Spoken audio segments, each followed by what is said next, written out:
Philippines is ancient Ophir and the Garden of Eden. Through hundreds of scriptures with historical, geographic, scientific, and linguistic support, and if you are looking for evidence, it is overwhelming, and it is found in that series of about 20 videos, not here. A difficult task indeed, but we have systematically, overwhelmingly proven all roads lead to the modern Philippines, and no other land fits. Here is that story in brief. Our journey ends at the beginning of creation, the very land where the event took place. We didn't start there. We followed the evidence, and this is where it leads. And we'll start here in chronological order. The land of creation, originally named Elda, is the same land in which Adam was exiled east of the Garden of Eden. This is where Adam spent the first Sabbath in the week of creation. And the evidence does lead to the Philippines. Adam and Eve were then taken into the Garden of Eden, which had been created in the first 7 days just to the west of Elda, modern Philippines. But we could not possibly know where that is, right? The evidence has been right under our noses all along, and we will offer a very small taste in this brief recap. In the book of Jubilees, which was considered canon scripture and inspired by the ancients, John the Baptist, and even the early church fathers, Noah divides the entire earth between his 3 sons, which we map out. He defines their territories turn by turn, and Shem basically received Asia all the way to the Far East. One would have to review that mapping for support. It sets Shem's eastern border just beyond the Philippine Trench, or ancient Pisan River, which we explain, and the garden is defined as being in that area of Shem's territory. Later, Ham's territory is defined to the right or west of the Garden of Eden. Does this prove it? No. We do that in the series. This is a brief. Jubilees further identifies the garden as just north of all the mountains of fire. We find this to be the string of 147 volcanoes, literally called Gunung-Gunung Api in Indonesia, which in Javanese literally means mountains of fire to this day. It sets a perfect border not only to the south of Shem's region, but also to the east, confirming the border to be the Philippine Trench on that side. Of course, we prove this much further from many angles, but we can test this scientifically as though all land animals and humans were wiped out, except those on the ark with Noah during the flood. Sea creatures were not. So, find the most diverse marine population on Earth, and you find the region of the land of creation and the Garden of Eden. And the center of marine biodiversity on Earth is actually in the heart of the Philippines. The Sulu-Sulawesi Seascape is the center of the Earth's marine biodiversity, according to Conservation.org and numerous marine biologists today. Yes, even more diverse than the Great Barrier Reef. This is evidence for creation, not finding human bones. Adam and Eve sinned, and they were exiled from the Garden of Eden to the land east of it, back to Elda, the land of their creation. He tilled the ground from whence he came, and Jubilees demonstrates that is a literal reference. It is then that Adam gave his wife her name, which was not actually Eve, that's a transliteration, but in Hebrew, Hava. He then renamed the land Havilah, which varies Hava to match Eve's curse from the garden, as it means one who suffers pain that brings forth. The Bible is brilliant because it defines this land by its resources, and it still holds true and identifiable to this day. There is gold, and the gold of that land is good, abundant. The Philippines has been mining gold since at least 1000 BC, yet still has the second largest gold reserves in the ground of any country. It is the #1 gold region in all of history, indisputably. Bdellium is pearl, not resin, as the Israelites ate manna of its color, and the largest pearls on earth come from the Philippines. Not only is it known as the Pearl of the Orient, but the largest to date is 75 pounds or 34 kilos and estimated at about 3,000 years old. Yes, also 1000 BC. Odd. And you can add to that the second largest, third, fourth, fifth, and so on, as there is no close second to this land in pearl. The final resource criteria is the onyx stone, not the jewel, but that used as a building material similar to marble. The strongest onyx and marble on earth, yes, stronger than that of Italy, is actually found in Romblon, Philippines, even today, and it is abundant.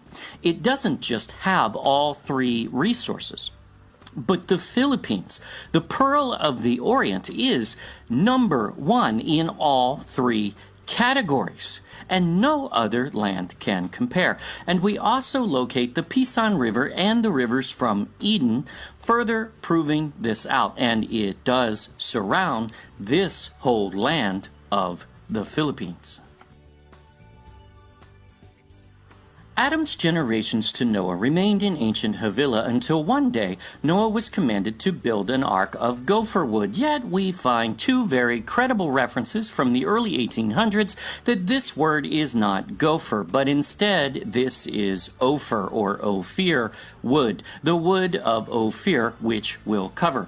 Scholars believe this was a red sandalwood, and the Philippines' national tree is such, and even bears a seemingly Hebrew name, which ties to the story of the Queen of Sheba, which we'll cover. We believe Noah would have built the ark on a mountain, and we find Mount Arayat to possibly have a Hebrew origin, meaning earth covered, and that would certainly be a good spot to build the ark high enough to avoid the mega tsunamis from the breaking up of the fountains of the great deep.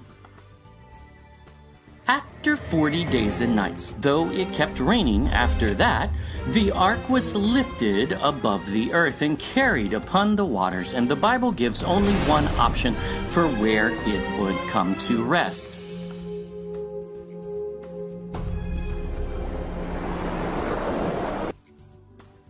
The ark landed at Flood Peak when it was 15 cubits above the tallest mountain on earth, and this is the only mountain on which it could have landed on that day, as the ark was about 15 cubits below the water level and 15 above. The only mountain on which it could have landed at those biblical measurements is Mount Everest, the tallest in the Himalayas.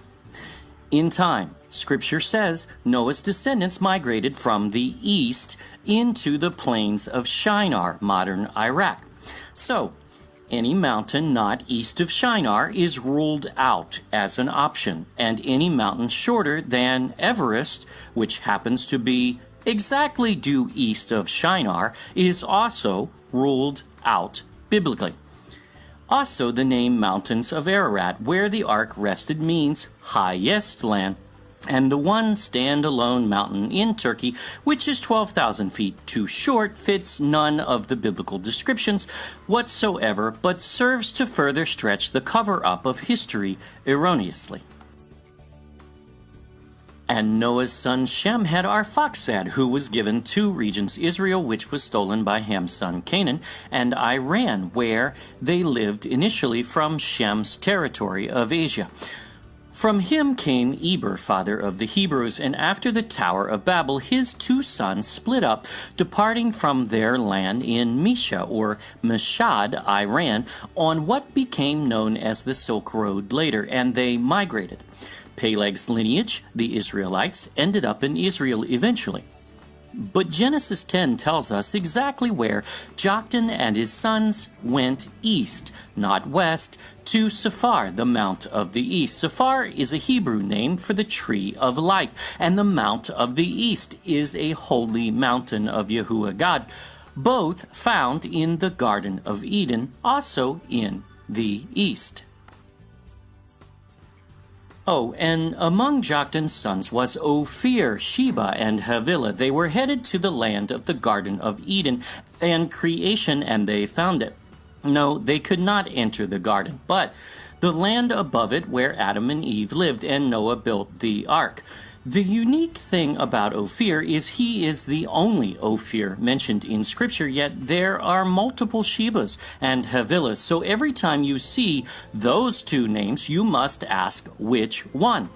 But with Ophir, there is only one, and when those brothers are mentioned with Ophir, we know to which family they refer. Around 1000 BC, King Solomon builds a brand new port and navy on the Red Sea to go to these three specific lands, and the Bible provides the resources with which his navy returned. First was gold and silver, and we already know Ophir, Philippines, has been mining since 1000 BC, and number one in gold in history and likely silver. Many are thrown by this, though. Ivory has been abundant in the Philippines as far back as history goes, and the bones of rhinos from very ancient times have been found, as well as the presence of elephants mentioned by Pigafetta, the historian who traveled with Magellan. Whether traded with its neighbors or native, either way, ivory was abundant in the Philippines. The Hebrew word for apes in this passage is actually a reference to small monkeys, not the large apes you may think of, which would be almost impossible to handle in that age. And the smallest primates on earth are found there, as the Tarsier of Tarshish, whose name seems to be no coincidence. The Palawan peacock is also native to the Philippines, and Pigafetta mentions seeing them in the 1500s as well. Then there's almug wood, which no one seems to know what it is, yet Solomon was returning to the land of creation where Noah built the ark, and likely that same red sandalwood he used was used in the temple for obvious reason. And again, it ties to the Queen of Sheba, which we connect. So the Philippines is 7 for 7 on the resource list, not one missing. And the other lands who make such claims cannot produce all 7 resources, nor do they fit the rest of this criteria, as only the Philippines does. And we said this case is overwhelming indeed. But also, when the Queen of Sheba came, she brought gold from her land. She brought precious stones, which are documented not only in Mindanao, but also even diamonds in Borneo, which has a territory called Sabah, which once belonged to the Queen of Sheba. It means territory of Sheba. Philippines. Even before the era of the modern dispute, these gemstones were also documented in the Philippines already by Pigafetta, De Morga, and others. So regardless of how they got there, native or not, they were certainly there for Solomon's navy to trade.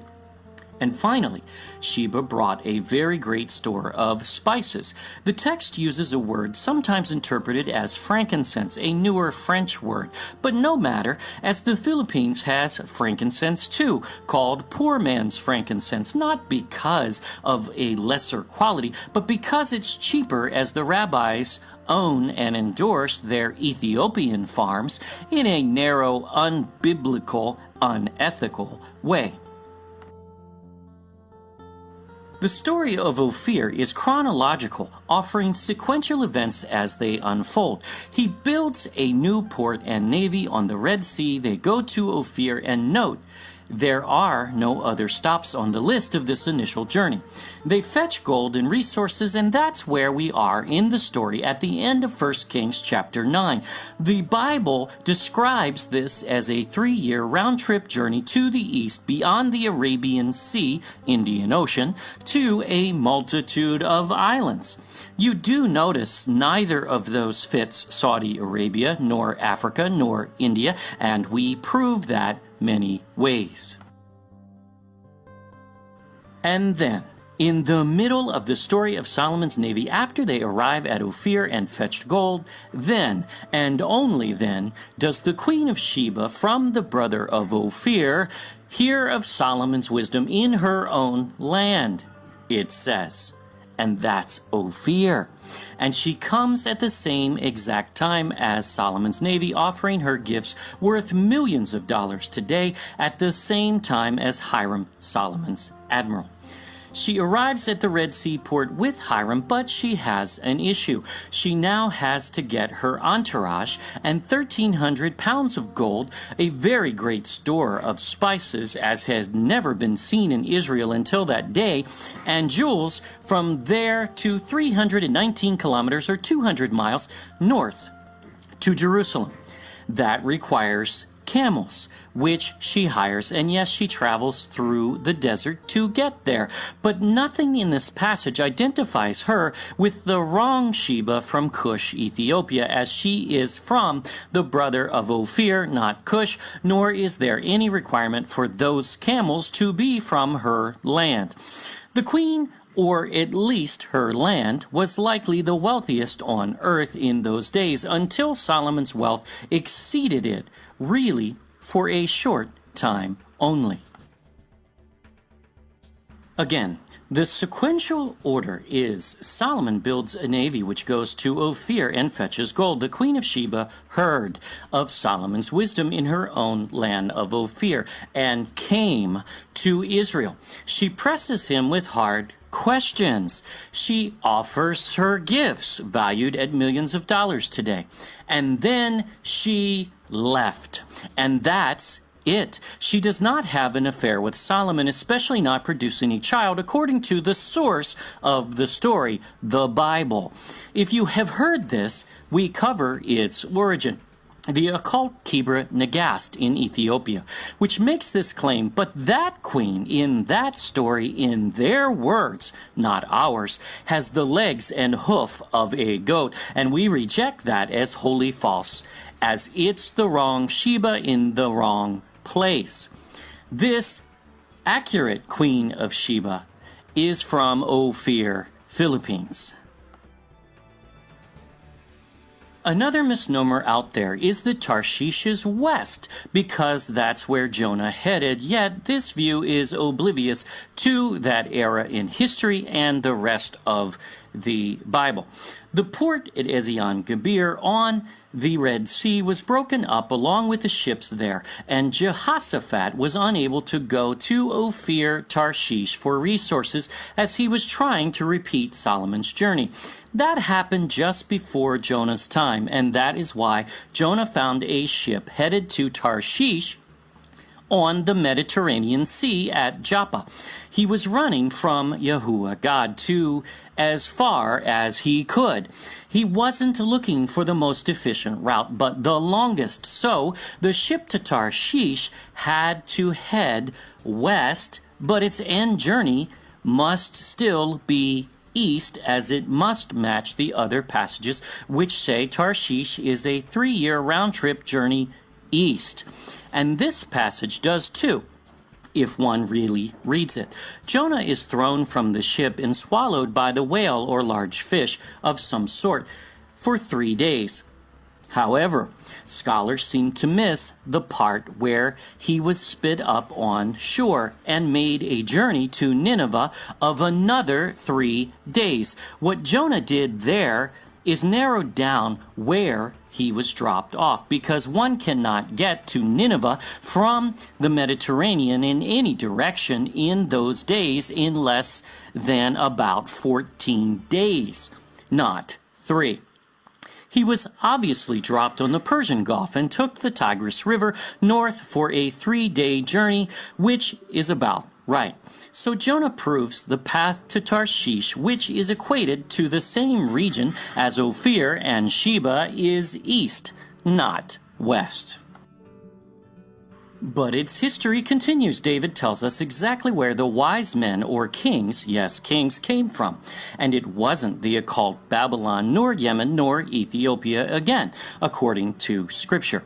David's prophecy in Psalm 72 says the kings of Tarshish, the isles, Ophir, Sheba, and Seba, territory of Sheba, would bring gifts to the Messiah after his birth. This is David's son. No, not Solomon, because this son has the ability to redeem souls. So this time, the people of Ophir make the journey to Israel, which is why it took 2 years to get there, as they show up when Messiah is 2 years of age.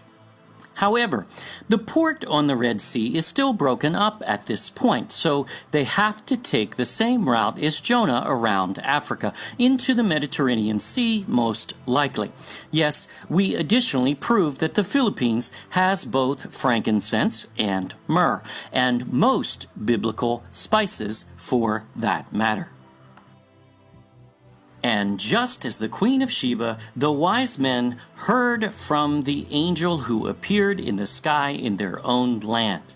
They came to worship Messiah with offerings of very great value. They offer their gifts and they leave.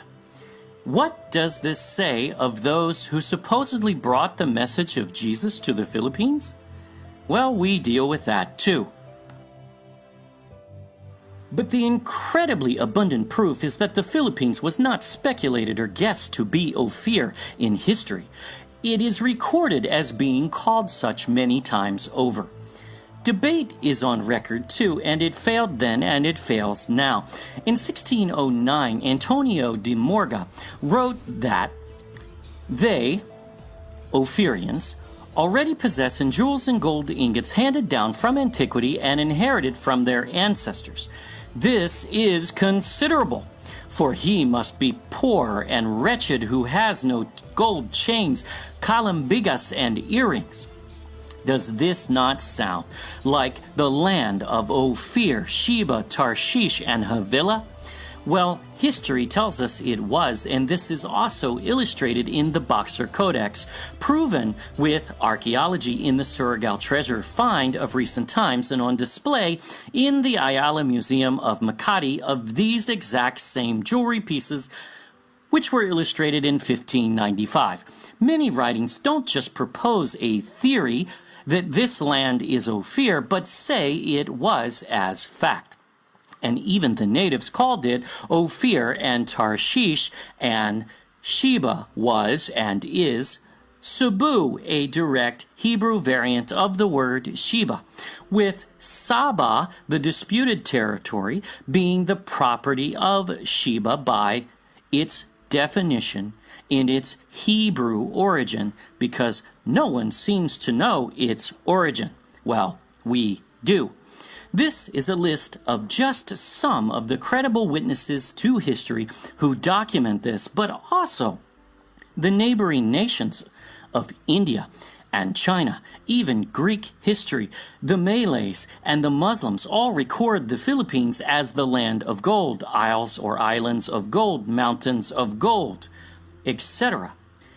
Everyone knew this to be the wealthiest land on earth at one time, and this is what attracted the Jesuits to come and rape and pillage the gold and resources, which still continues today, but not for long, because Ophir is not a third world country and it will rise.